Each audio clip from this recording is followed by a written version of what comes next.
அஸ்ஸலாமு அலைக்கும், welcome to simple cooking. இன்றைக்கி நம்ம கெஃபர்னு சொல்லக்கூடிய ப்ரோபயோட்டிக் ட்ரிங்க் தாங்க ரெடி பண்ண போகிறோம். வாங்க எப்படி செய்யுதுன்னு பார்க்கலாம். இது உடம்புக்கு ரொம்பவே நல்லதுங்க.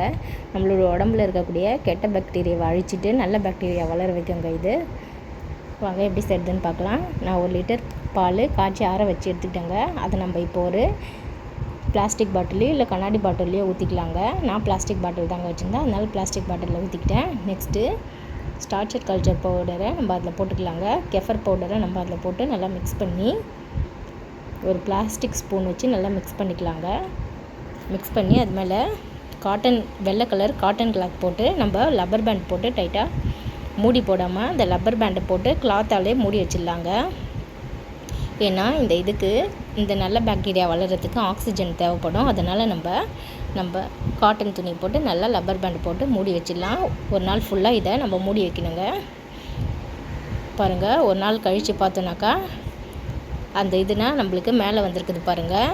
பாக்டீரியானா நல்லா வளர்ந்து மேலே வந்திருக்குது பாருங்கள். இப்போ ஓப்பன் பண்ணி காட்டுறேன் உங்களுக்கு. பாருங்கள், அங்கங்கே நல்லா பபிள்ஸ் நல்லா புளிச்சு போய் வந்திருக்குது. இப்போ நம்ம ஒரு ஸ்பூன் வச்சு மிக்ஸ் பண்ணிக்கலாங்க. அவ்வளோதாங்க, நம்மளுடைய ஹெல்த்தியான ப்ரோபயோட்டிக் ட்ரிங்க் ரெடி ஆயிடுச்சுங்க. இப்போ நம்ம இதை மறுபடியும் ரொட்டீன் திரும்ப நம்ம இது மாதிரி பாலை காய்ச்சி ஆற வச்சு இதுலேருந்து ஒரு 6 ஸ்பூன் போட்டு நம்ம இதே மாதிரி நம்ம தினமும் நம்ம இதை திரும்ப ரிப்பீட்டடாக இந்த மாதிரி பண்ணலாங்க. இதை வெறும் வயிற்றில் குடித்தா ரொம்பவே நல்லதுங்க. இந்த ஹெல்த் ட்ரிங்க்கு ட்ரை பண்ணி பாருங்கள். இந்த வீடியோ உங்களுக்கு பிடிச்சிருந்தா மறக்காமல் லைக் பண்ணுங்கள், ஷேர் பண்ணுங்கள், கமெண்ட் பண்ணுங்கள் ஃப்ரெண்ட்ஸ்.